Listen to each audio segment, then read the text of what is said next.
Jewish Education in Media is pleased to present L'Chaim, a program that highlights the people, issues, and events of importance to the Jewish community.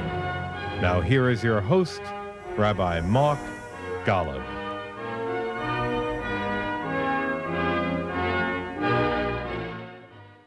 I'm Mark Golub, and it's a pleasure for me to welcome back to L'Chaim Charles S. Cohen, a man who does outstanding work in a number of different areas.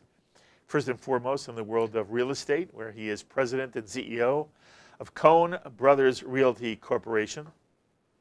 But Charles has another passion to which he's given much of his time, resources, and creative energies. Charles Cohen is a wonderful filmmaker, is the founding chairman and CEO of Cohen Media Group, which produces and distributes superb independent and art house films through North America, many of which have received Academy Award nominations, such as his film The Salesman, which won the Academy Award for the Best Foreign Language Film of 2017. For those of you who are New Yorkers and live in and around, familiar with Greenwich Village, you're probably familiar with a historic quad on West 13th Street, which Charles renovated and which now shows outstanding foreign and independent films, as well as movie classics, which Charles has restored for redistribution. And in 2017, Charles Cohen was kind enough to sit at this table and talk about what was then his latest film, Red Trees, a unique Holocaust documentary that tells the story of Alfred Willer, of his journey back to Prague, where his family was one of only 12 Jewish families to survive the Shoah. Red Trees was a soft, beautiful, uplifting film, which I hope many of you had the chance to see. But now, Charles is here to talk about his latest documentary film, Spiral, a powerful, again, most beautiful, challenging film that probes the causes behind the resurgence of anti-Semitism in Europe, especially in France. It is so wonderful to have you back at this table. Thank you for being here. It's my greatest pleasure. It's great to see you again, Mark. Thank you. How did Red Trees do? Red Trees found an audience throughout the world and brought this beautiful story of survival and hope with it to so many people that I think were inspired. There was so much passion on behalf of the filmmaker, whose story began as a short film. Yes. And I was so captured by the passion and commitment in that story that I thought that it should be lengthened, and we indulged her and allowed her to turn it into a feature film. Well, you did a fabulous job, and you know, when you were here, I could not say enough nice things about it because, as I said, it is a unique Holocaust film. It's not about gore, and it's even, while it tells the truth, it's a marvelously uplifting film, don't you feel? Yes, it's a film it celebrates survival and hope, and that there were families that were able to leave and flourish and bring further generations along with them. Well, Mazal Tov on that film. And now you've done this fabulous film, Spiral. I want to make sure I get the name correct, so you'll help me pronounce. The director is Laura Ferry. Ferry. Right. Who is Laura Ferry? Laura Ferry is a British filmmaker who has done very well with some shorter films and a few documentaries. And when I had the idea of diving into a project revolving around anti-Semitism, I was fortunate to work with John Batzik, who is a very well-respected... And he's a co-producer. Yes, and he is an award-winning, Academy Award-winning documentary film producer. Really? How did you know him? I knew him. His brother had worked with me at the time, Daniel Batzik. He's also a co-producer. That is correct. So the three of us together settled on the point of view and the filmmaker, and through John's production company in the UK, the film was made, I might add, over a 2-year period. 2-year period. Correct. Okay. It was shot in France and in Israel. And in the UK as well. And the UK as well. Fabulous shots, great music, and a powerful, chilling film. When I say chilling film, does that resonate with you at all? Yeah, it's a chilling film to me. It is certainly to provoke conversation and controversy. I think we knew that going into it. I did not expect it to be as tough as it is, because it's a pretty tough film. I think it's hard to sit through and not have an opinion one way or the other. Absolutely. But as you mentioned, when you add the cinematography and the editing and the musical scoring, the story pulsates with life and with relevance. Yes. By the way, the moment the film starts, the viewer is drawn in and stays there till the very last moment, a powerful moment of a door being closed. I'll let the audience wait and see the movie to know what I'm talking about. Okay. We talked the last time you were here a bit about your Jewish background. Correct. You told me just before we went on camera that you recently were on a trip. A very life-changing trip. Tell me. My wife and I, as members of Temple of Emmanuel and as a trustee, saw an opportunity to visit Poland and Israel with some fabulous guides on not a mission, but a journey that celebrated two important watershed moments in current Jewish history. One was that we participated in outside of Krakow in the 30th March of the Living, along with 13,000 other Jews from around the world, as well as arriving in Tel Aviv on the 70th anniversary of the independence of Israel. But I get goosebumps from both. Take them one at a time. This was your first trip to Poland? My first trip, yes. Your first trip to a concentration camp? Correct. And to death camps. I didn't know the difference. Growing up in America, we see films about concentration camps to some extent and about the prisoner of war camps, but we don't have an opportunity to really understand the depth of the horror of a death camp. The death camp was really not a camp at all, but just a place where Jews were executed upon arrival, and children. And that was really hard to take. It was really hard to experience that. In one instance, we visited outside of Warsaw, a small town known as Tikosin. Tikosin was a town not unlike what you would find in Fiddler on the Roof, a shtetl. There was a synagogue that was being restored. And in this town, back in the 40s, the Germans arrived, rounded up the entire town of 2,800 people, marched them into the woods, and executed all of them, and threw them into 3 pits. And we stood there and said Kaddish with our group.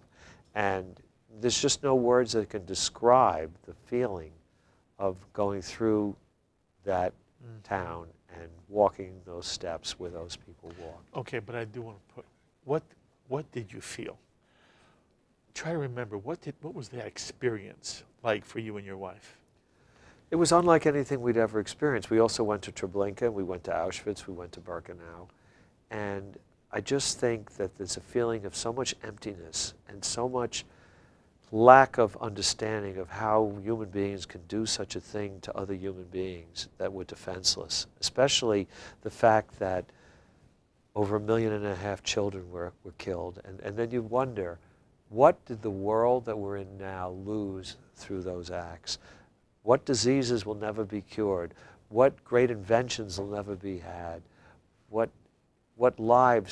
great paintings and films and novels will not be written? It's just such a waste of life that you can't react to this because you are completely numbed out. Mm-hmm. So we left after 5 days of the stark reality of Poland and its aftermath. And we flew throughout the night to Tel Aviv and then drove 2 hours into the Negev and stayed in a fabulous resort. And it was just such a wonderful counterpoint for decompressing from so much mental, I don't want to say anguish, but so much mental stress that we went through. It must have been thrilling then to end up in Israel, especially on the 70th anniversary of Yom HaAtzmaut, Israel Independence Day. Right.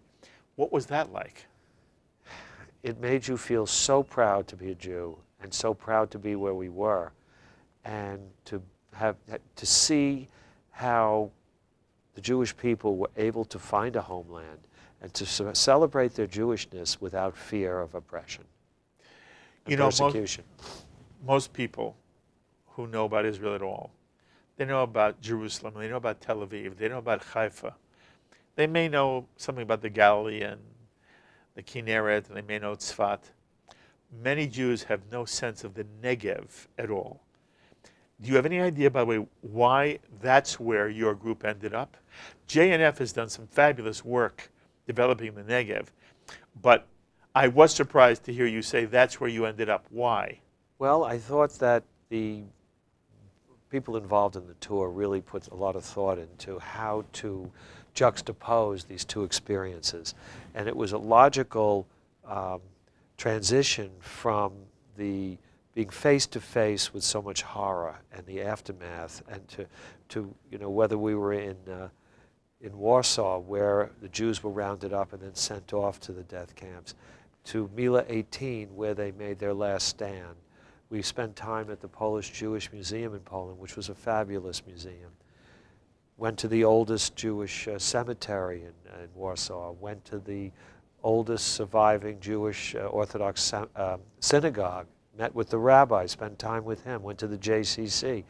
So we really were able to soak up a lot of the environment, so to speak, and the atmosphere today, not what it was like then, but to understand how a group of people that were innocent, to be stripped of their businesses, to be stripped of their possessions, to be stripped of their humility, and to be having the streets walled up. As a matter of fact, on the trip to Treblinka, they showed us Roman Polanski's great film, The Pianist, which took place and had the Warsaw Uprising in there. So it all really fit together well. And then to step off the plane in Israel and breathe a sigh of relief and feel the desert heat and to see the beauty of this 24-mile-long crater, it really allowed you to celebrate what Israel means to so many people. You can't do that. You can't do that unless you've been there. Absolutely. As you look back at it, Charles, did it change anything about how you feel or understand your Jewishness? It changed everything. Try to put your finger on that. I like to think of myself, I like to think that as a person, I distinguish myself by compassion. And I just think that this brought compassion to a new depth in myself, in my soul. And not only did we visit all of these horrible places in Poland, but when we were in Jerusalem, we went to Yad Vashem and we went through those exhibits and the experience of that, which brought back Poland again. But it's not the same as being there. It's just not the same. But it's so important. It's such an important place to visit again and again. Do you think this trip in any way made you either feel more Jewish or want to be more Jewish? I think both. I think both. I mean, we are Jewish when it comes time to the high holidays. We are Jewish when there's a tragedy and we need the comfort and solace of our rabbi and our congregation. But I think this connects you and gives you a center of gravity that you don't otherwise have. Here we are in New York, and we're around other Jewish people, and we don't know what it's like to really feel the oppression of being outside of New York. Mm-hmm. Your wife is Chloe. What was her reaction? She has become so devout since we came back. No, I mean, we always did Sabbath prayers, but now there's more singing. She has a beautiful voice, and it's so wonderful for me to hear her celebrating Jewishness and her discovery of Jewishness. And she's now been going through a genealogical search for her family that emigrated to South Africa from Holland, from Amsterdam, and she's getting her father involved, and he was teary-eyed and crying to hear about all these relatives that he didn't know he had. And so it was a great celebration of connectivity. That's lovely to hear. So one more question in this area. You're being watched right now by Jews all over America, really all over the world, globally online. Many of them have never made the journey you made. They've not gone a trip to Poland to see the camps. They may not even have gone to Israel once. I hadn't gone to Israel. Okay. And now you have. And now you understand what you could not have understood before you went the first time. What would you say to people who have not been there yet to either one of these experiences? What would you say is the biggest reason that you would hope one day they would go? Well, I've talked to a lot of people, and a lot of them have not been to either place. I think Poland is something that you need to think about. It's not for everyone. It's very, very tough. And some people may not be able to stomach it. I really think that you have to think twice about that. I think that Israel is something that, the visit to Israel to me, I was always afraid. I always thought that there were bombings. There was a military activity, and I thought it was unsafe. But it was not the case. I saw nothing. I feared nothing, and I felt that I was among friends. And I think that's so important. Yes. And you do come back with a different appreciation for Israel than before you had gone. Absolutely. Yeah, well, before it's an abstract idea. Now it's an idea with a purpose and a place and a center of gravity. So now you're doing Spiral. Yes. By the way, the movie is not called Circle. No. It's not called Cycle. It's called Spiral. That's right. Which was not the original title. What was it? The Was original originally title? called The Blood of Others. The Blood of Others. And we thought that that was a very tough title.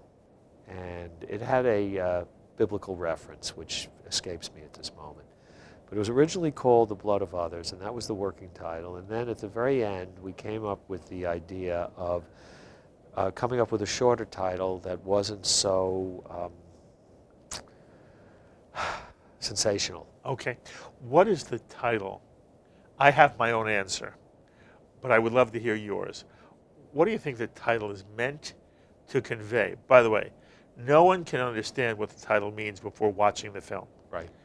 But when you finish watching the film and you reflect upon the title, one could take something away from it. May I ask you what you think the spiral, the word spiral, why the title applies to the movie you've made? Well, the film is a story of how a cycle of fear, hatred, and violence has taken hold in Europe today. And over the last 2 decades, there's been a rise in physical attacks and verbal assaults on Jews, and throughout Europe, and in particular in France. And at the same time, there's been an increasingly fractured world which has exposed deep political, racial, and social division. And that's what this film illuminates. Okay. It shines a bright light on it. Okay. I want to be fair to you and to the film, because you read the words that are the words that actually come up on the screen at the beginning of the film. Right. And I was also going to read them, so you did it beautifully.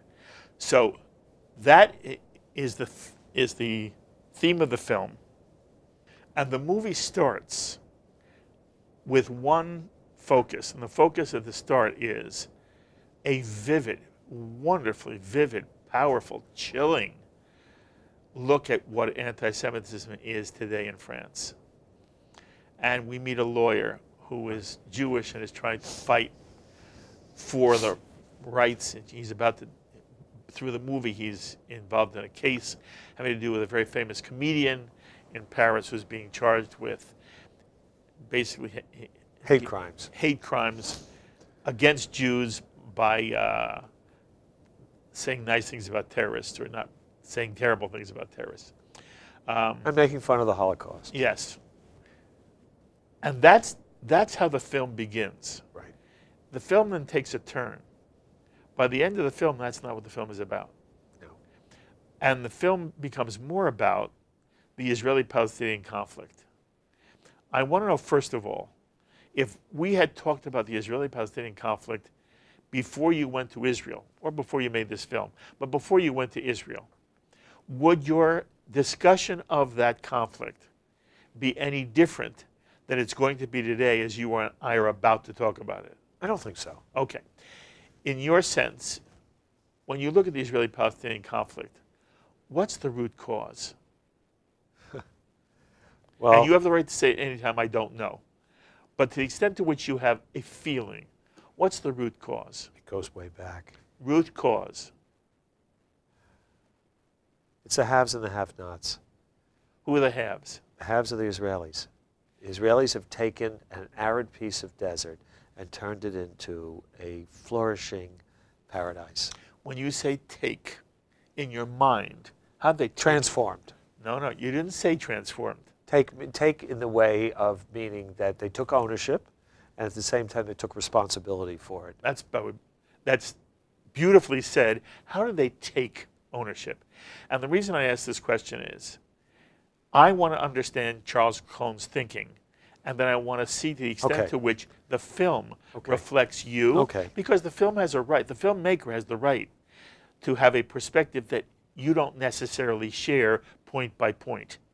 Well, funny you should mention this, because coming back from Israel, what you become aware of is the War of Independence in 1948, which was the 70th anniversary just now that just passed.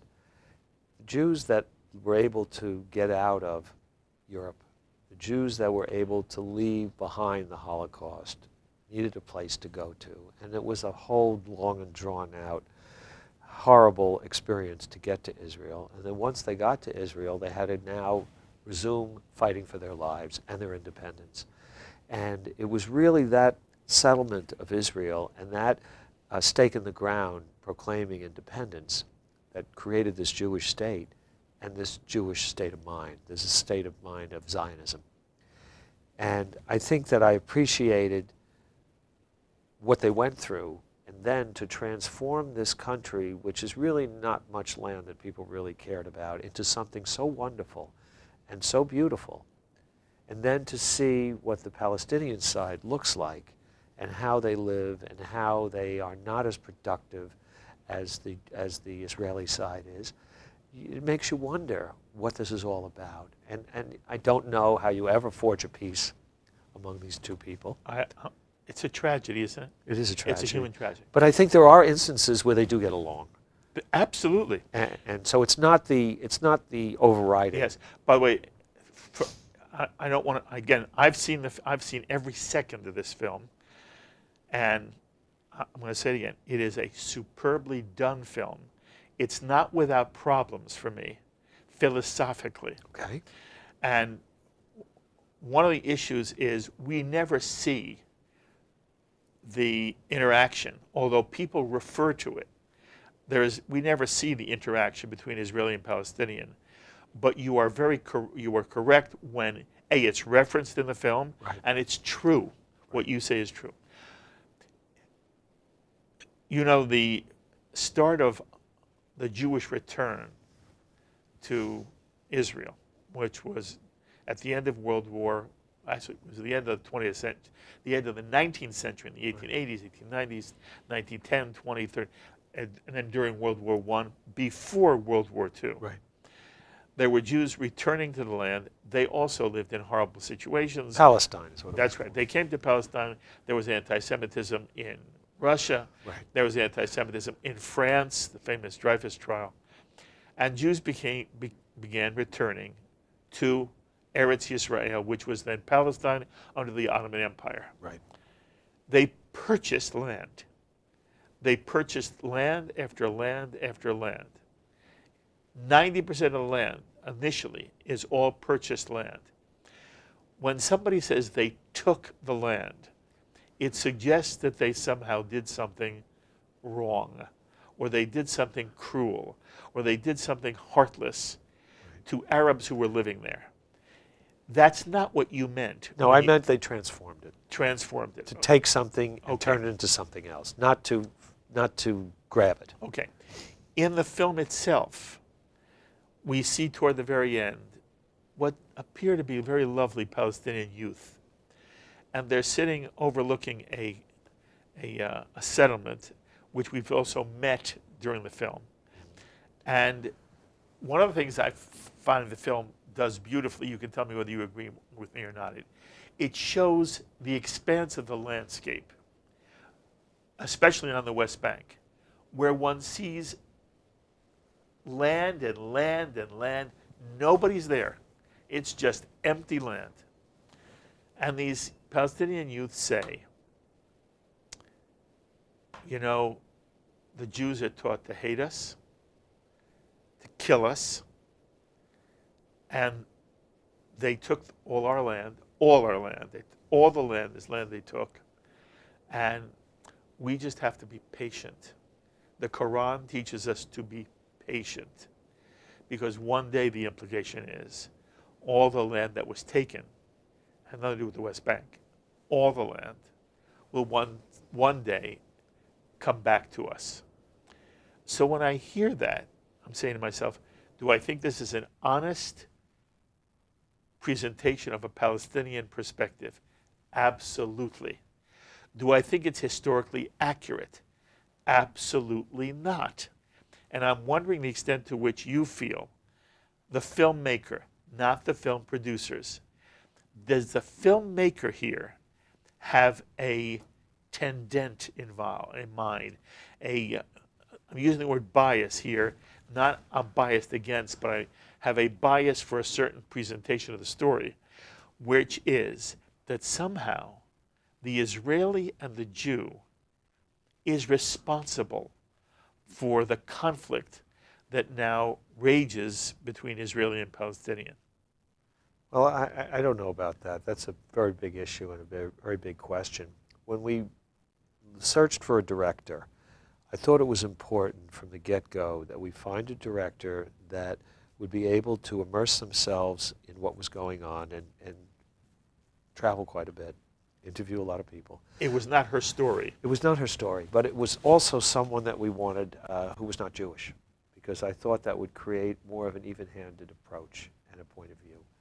And I think that over a 2-year period, we went back and back and back. We followed a certain number of families over a period of time. We actually went on the El Al airplane when they went to Israel. And, you know, it's hard. You have to make decisions. And the director is in charge of the narrative point of view. And we know we supported that. Who wrote the script? She did. Okay. Well, the script wrote itself, because in documentary filmmaking, it's more about finding sources and presenting those sources in a compelling way, in a way where it's not the old-fashioned documentary that we grow up with, which is where there's a narrator. The narrator will show you and tell you everything you need to know. Here, it's a little bit of this, a little bit of that. The story tells itself. Okay. I want to make this clear, and the audience, it's a hard thing for the audience to understand unless you've been in this world. I'm now talking about the creative world of either plays or movies. It's different than a book. A book is written by an author. Correct. Whatever's in that book, the author is responsible for it one way or the other. Very often a writer, in theater, the writer is king or queen. And everybody's job is to, in some way, realize for the writer what the writer has in mind. And the director of a Broadway play has a very different role than the director of a movie. Correct. In addition, and I've had the privilege of being a producer of many Broadway plays, and I've been the producer of one wonderful film. I understand that as a producer who does a play, it's not my play in that sense. No. And I don't have the right to shape it in any way. My job is to make sure it is produced as best as possible. The same thing is true for a producer of a film. The producer does not craft the film. The producer in some way is enthusiastic about a film, maybe even passionate about a film. But in the end, the producer is not the one who makes the creative decisions about what is in or in not the movie, even if they have consulting options at times. I am therefore not saying to you, Charles, everything I see in this film, did you want it there? No. But I am asking you, you have made a very powerful film. And the film, as it talks about anti-Semitism, and it is such a touching, moving film to see you travel with one Jewish family in Paris that actually has to leave. Right. They describe why they're leaving. We follow them on the plane. We see them in Israel being resettled. And it's a very powerful experience. And the experience of Parisian anti-Semitism. And Charles, I grew up, I thought I would never see the kind of anti-Semitism that now exists in Europe, especially in France. Is that true for you also? Are you at all surprised at the level of anti-Semitism in Europe? I'm not surprised, and there is a level of anti-Semitism that's growing here in the United States as well. And I think that if this film does nothing other than to shine a light on this never-ending problem, then we've done our job. The idea was to bring it to the forefront so that we can recognize it, we can understand it, we can try to talk our way through it, and better be able to live in this world. And what do you understand is driving the anti-Semitism in France? Well, as I mentioned to you earlier when we were getting ready, outside of the United States, most Jewish faith is Orthodox. And within the Orthodox community, there is a lot of Hasidim. And the Hasidim set themselves up for a lot of heckling and a lot of prejudice by virtue of their, adopting the traditional garb, the traditional religious ceremonies, everything that, from the way they look, from the clothes they wear, to the way they carry themselves, which in a way polarizes people, and I think makes it more difficult on them. I think Jews that are more assimilated and less Orthodox, or not the Hasidim, have an easier time. But I think they're worried, and I know a lot of the creative artists that are Jewish in Paris are concerned, and many have moved to New York. Are you suggesting in some way you think that the Hasidic element in Paris brings on anti-Semitism? I think it incites, because it's so different. It's no different than walking down the street with a different kind of hat on. The people are going to point at you, and they're going to laugh at you, and they're going to mock you, and they're going to take advantage of you, and they're going to ostracize you, and I think that you're setting yourself up for failure. I don't think that the Hasidim are doing a very good job at assimilating. And in some way, therefore, you hold them responsible? No, I don't hold anybody responsible, because I think that people that don't like the way someone looks or what they wear, it's really kind of short-sighted. Right. To me, it's, by the way, I understand who they are.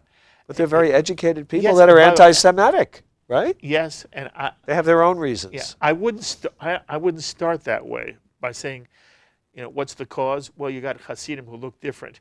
And what's interesting is the family that you follow in the movie is not Hasidic at all. No. They're assimilated Jews living in Paris.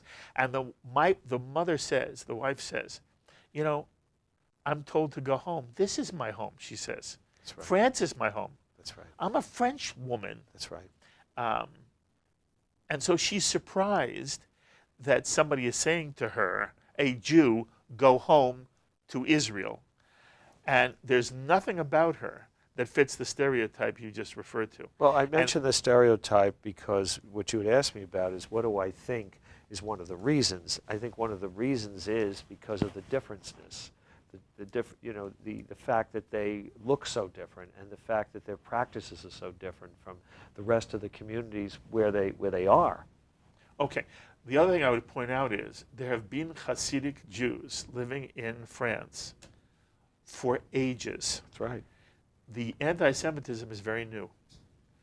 And the question is, what and who, maybe the who is more important than the what, who is expressing the anti-Semitism which you document so powerfully in the movie Spiral? It comes from a lot of different sources, and it goes back in history, as we mentioned earlier, way back. It goes way back. It's the search for a scapegoat. The Jews were always blamed for the problems of the world. They're blamed for controlling the media. They're blamed for controlling the banks. They're blamed for pretty much everything. And that's why, having been through Poland and seeing how constructive and productive members of society had everything stripped from them, their businesses, their money, their possessions, their lives, their humanity, you can understand where this begins.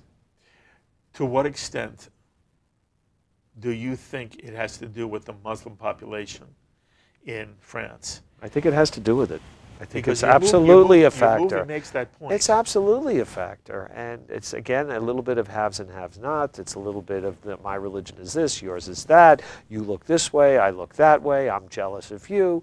There's a lot of that. And let's not forget that the Jews will always be blamed for killing Christ. Didn't it go back to then? Yes. Was there anti-Semitism before Christ? I don't know. Although I don't remember, and maybe I'm forgetting something. I don't remember your movie, showing any Christian-based anti-Semitism. I don't think there's at any point that element. No, I think they're more tolerant. I think that Judeo-Christian beliefs are joined at the hip to some extent. I agree with you. And during the Holocaust, there were a lot of Christians that helped Jews, quite a few. So it's not coming from there. I agree with you.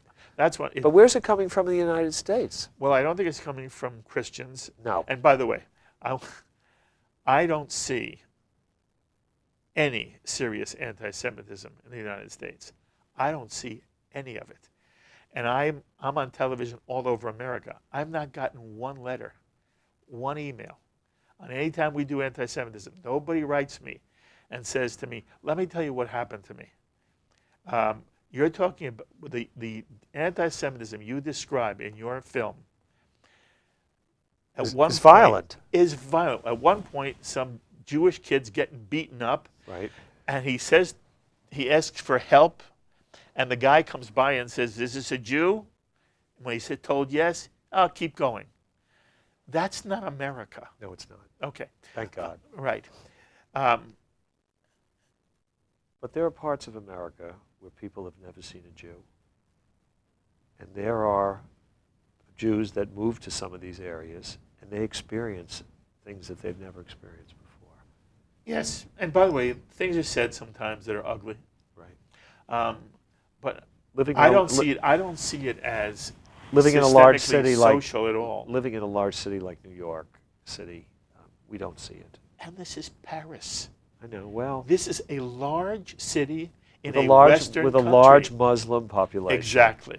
And that's what I think. I think your movie makes that point. I think France and Paris has been very forward-thinking in instituting hate laws. I think they're Yes. doing everything they can to make sense out of the assimilation of so much migration. I agree with you. And I think that they'll be applauded for that. I think that they're, a shining star as far as that's concerned. But they have their issues. They've got to deal with them. The word cycle is a problematic word. I want you to just reflect upon that for a moment. Cycle implies that no specific side is responsible more than the other. For me, as I look at it, I don't see a cycle of violence. I don't see Jews in general, or Israelis in particular, inflicting on Palestinians or teaching. When this kid says, Jews teach their children to hate us and kill us, I don't know what he's talking about. Well, it's propaganda. What is? What he's being told. Yes, Bowie, He's being manipulated. You understand that. Yes. The film does not make that clear. The film suggests that Israelis are teaching their children to kill, and they're carrying guns, and they're doing to Palestinians what Palestinians are doing to Israelis, and that's the cycle of violence. Oh. In the opening of the film, there's a reference in a voiceover. We hear that there's anti-Semitism in Paris, and one of the things that's exacerbating it is what's happening in Israel, and then there's a voiceover from a newscast that Israel has killed 3 children and 1 Palestinian teacher. And the sense I had, and I'm not suggesting this is you, but I am saying to you, do you feel that in some way the film is making the point that there's no side to blame, that both sides are to blame? Probably, yes. I agree with you. Okay. And can you understand I don't in any way hide my own perspective here, but from my perspective, the facts don't justify that perspective. And what I'm hoping is that people who see your film will come to it with the sensitivity you and I have, the experience you and I have, and that they will understand when they see the scene of the Palestinian youth, who are just gorgeous kids, who say, you know, Israel teaches their children to hate us and to kill us. When I know that Palestinian television is teaching Palestinian kids how to kill Israelis. Absolutely. How I know is Palestinian textbooks are teaching kids How to make kill. bombs. Yes. That there's nothing equivalent to that. Nothing in the Israeli Of course not. world.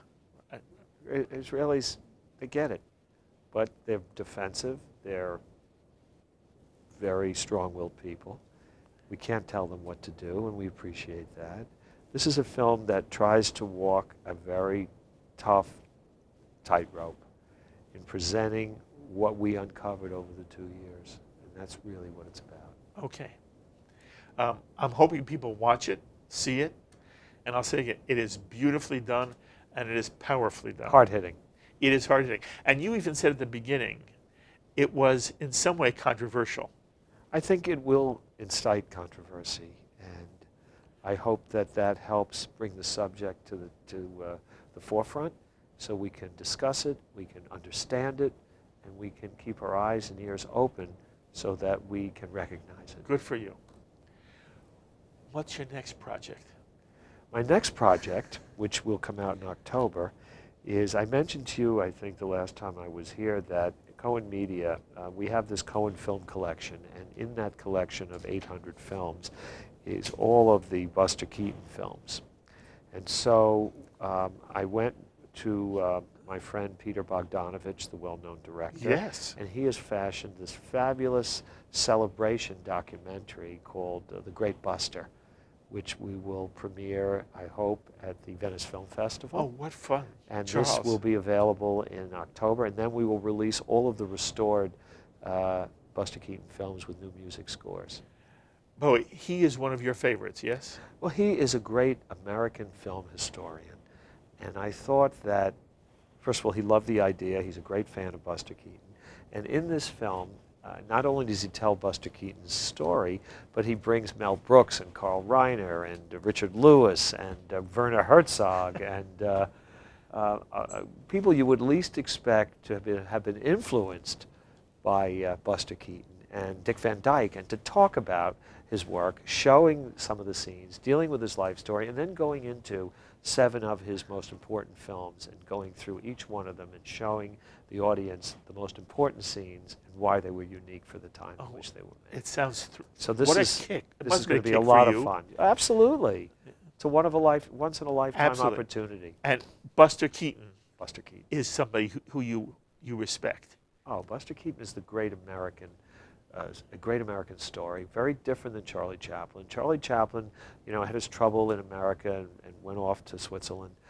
Buster Keaton was the biggest movie star in the world, and then he lost everything, became an alcoholic. His wife left him and took his 2 sons and even changed their last names. So he was a broken down man, and he came back a little bit at the end and ended up doing a TV show, did a few feature films, ended up in some of those beach blanket bingo movies, and he ended up his career in the Valley in LA raising dogs. And one day there was a film retrospective of his films, and he wandered in and met this gentleman who ended up with all of his films, who I ended up buying those films through that estate. That's an amazing story. Yeah. Do you know why he sort of fell off the cliff? Well, he could not make the transition to sound. That was one of the problems. He also made a mistake, and he made all of his films. He was an original independent filmmaker. He did everything. He set up the camera shots. He wrote the script. He acted in them. He directed them. He edited them. He did everything. And his brother-in-law, Joe Skank, convinced him to give up the independent side and go to work at MGM, and that was really the end of his career. That plus alcohol and losing his wife. He was married to one of the Talmadge sisters, who was great silent film stars. And Buster Keaton really got involved through Fatty Arbuckle. I don't know what that means. Fatty Arbuckle was a very famous silent screen star whose career was destroyed by a scandal in San Francisco involving the death of a young actress. He was exonerated, but his career was over. Mm-hmm. And this was the beginning of the morals side, the morals clause of Hollywood filmmaking, mm-hmm. where there was a very strong puritanical streak in America that we could not show our families and our children and our parents films that utilize the skills of people that had moral issues. Interesting. To what extent do you consider yourself inside the feature film industry or the documentary film industry? Well, I think what is unique about Cohen Media, and most recently we had the honor of launching our own SVOD, subscription VOD, video on demand service. We're on Amazon Prime now since February wonderful. 1. There's 100 of our films. Under your name or what? Under Cohen Media Channel. So you can watch 100 of our movies monthly. I think it's $4.99 a month, as many as you like. Forgive me, I want to understand exactly. So I have Amazon Prime. You'll find a button called Cohen Media Channel. You'll see me introduce a number of films. Lovely. You'll see some other film luminaries. What's some of the titles? Oh, we've got some silent films in there. We've got shorts in there. We've got a lot of our foreign language films. We've got Israel Horowitz's My Old Lady. We've got some great Catherine Deneuve films. We've got Vivian Leigh and Laurence Olivier. We've got pretty much all of our a great sampling of our classic library. So then that grows with more and more titles. I've released over 113 new films and library titles, plus we have this library of 800 films, and plus I've licensed another several hundred. You love it, don't you? Well, I like I think it's great to produce, distribute, and also exhibit the films. I think creating the entire experience from beginning to end is unique. I think it's important that every film that we show is a restored film. It's important to preserve and restore films for future generations, and also to remind people what they might have missed the first time and see it under the best conditions. And then also, of course, we have the DVDs. Now we have the streaming. That's fabulous. I asked you before, but somebody may be watching you for the first time. How does Charles Cohen fall in love with movies? It started when I was 3 years old, right. Probably before.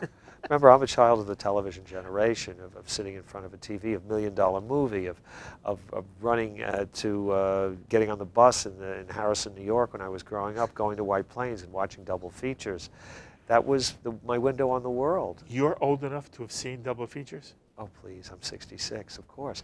My exposure to foreign films was in the small little Harrison cinema on Harrison Avenue, and that's where I saw France. That's where I saw Paris. That's where I saw London. And so now you have the joy of being one who restores these films. That's right.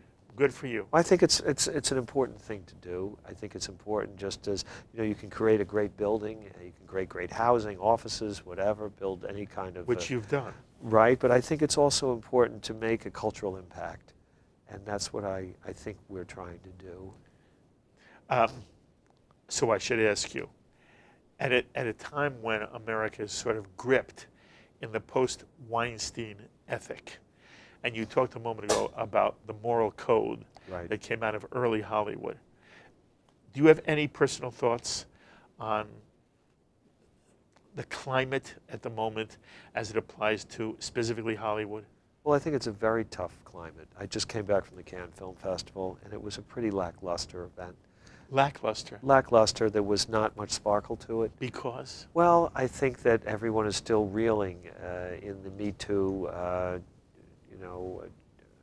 reaction. And, they're right to do that. So we're going through this catharsis, this purification of morals. And listen, there was a lot of abuse. It's uncalled for. It's wrong. And there are a lot of people coming. Did it surprise you?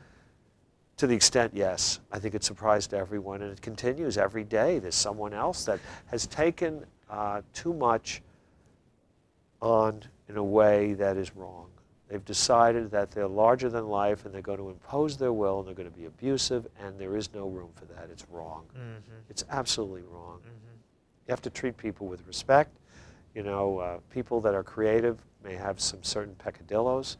That's okay, but they're not supposed to use their position to hurt other people and to keep other people down. It's wrong.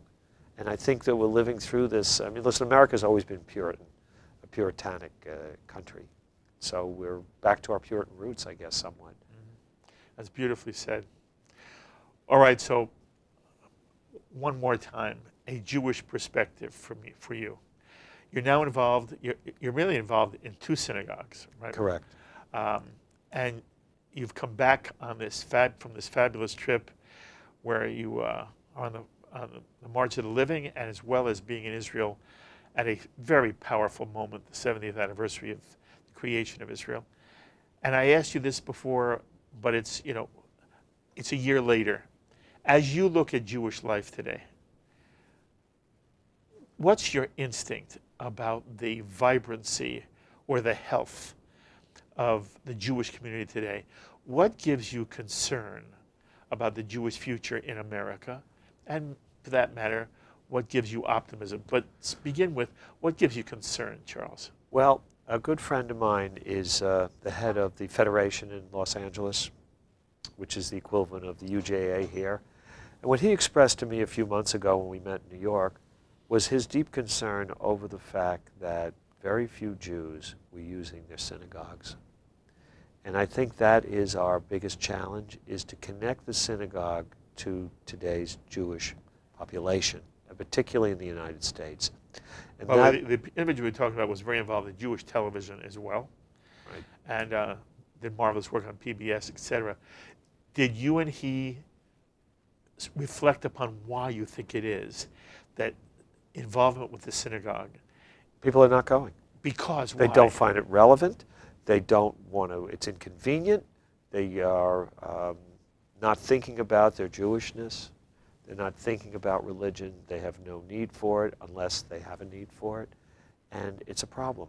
And that's why taking a synagogue and turning it into more of a cultural center and a cultural experience is a way back for Jews to find the meaning of a synagogue, not only on the high holidays. You want it to be bigger than a house of prayer.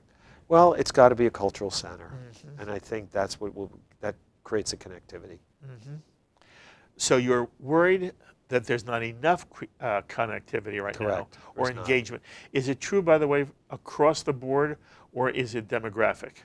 I think it's across the board. I think any Jew that you stop in the street, ask him the last time he went to synagogue, he'll look at you and he probably won't have an answer. Does it concern you as a rabbi? Yes, I'm very, very concerned. And I wouldn't have described it as you did, although I don't think you're wrong at all. I think that what you're putting your finger on is Judaism seems to have less relevance to people.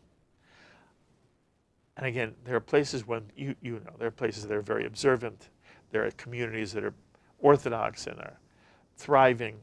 But if you look across America as a whole, most American Jews don't understand. It's almost like they couldn't be bothered. And I think that's a very lackadaisical and lazy attitude, and it's wrong. And I think people find religion when they need it, but I think they need to instill in their children and in future generations what our experience is and why we think this is a good idea. Okay, but you become more and more involved in Temple Emmanuel. Yes. A synagogue in New York. Yes. Because you hope that what? What are you hoping to achieve there yourself? More meaning for myself, my family, and everyone around me. To be able to connect more. It's a world of so much technology and so much impersonality that same reason why I celebrate renovating movie theaters. I bought the Larchmont Playhouse. I'm now going to renovate that, similar to what we did with the Quad. I bought a historic theater in Paris that has been closed for 5 years. That goes back 100 years, because I believe that the community experience connects us as people. Remember, we're human beings. You read about artificial intelligence and robots and all of that. That's great. That's fun. That's toys. But at the end of the day, it's a human connection. And a human connection keeps us connected as human beings. That is perfectly said. Thank you so much. You are wonderful. Oh, you're such a you are wonderful. First of all, you make wonderful films. Thank you you. make a contribution in so many ways to all of us. You make us more of what we want to be, and I thank you. You're just wonderful. You have to come back all the time. I just love this show. Thank you. And you are to be applauded for what you do, because this is a way of taking dialogue that should happen in a synagogue and putting it on the airwaves, and that's a wonderful thing. God bless you. Thank you. I am very flattered you say that. No, I appreciate what you're doing, and I will always find time to come and chat with you, and please let's get together this summer. That's be fabulous. Charles S. Cohen, producer of the powerful documentary film on anti-Semitism in France. It's entitled Spiral. I hope you've enjoyed meeting Charles Cohen again here on L'Chaim. And for those of you living in the greater New York area, Spiral opens on Friday night, June 22nd, at the Quad Cinema on 13th Street here in Manhattan, Charles's theater. And for those of you living in the Los Angeles area, Spiral premieres on the same night, June 22nd, at the Laemmle Music Hall in Beverly Hills. So if you're in Beverly Hills or the New York area, be sure to see Spiral beginning June 22nd. And as always, I invite you to be in touch with me with any thoughts or comments you may have regarding any of the ideas expressed here on this edition of L'Chaim with Charles Cohen. Please email me, write me, post on our Facebook page, or tweet me. It's always wonderful to hear from you. Until the next time, I'm Mark Golub. L'Chaim, my friends, to life.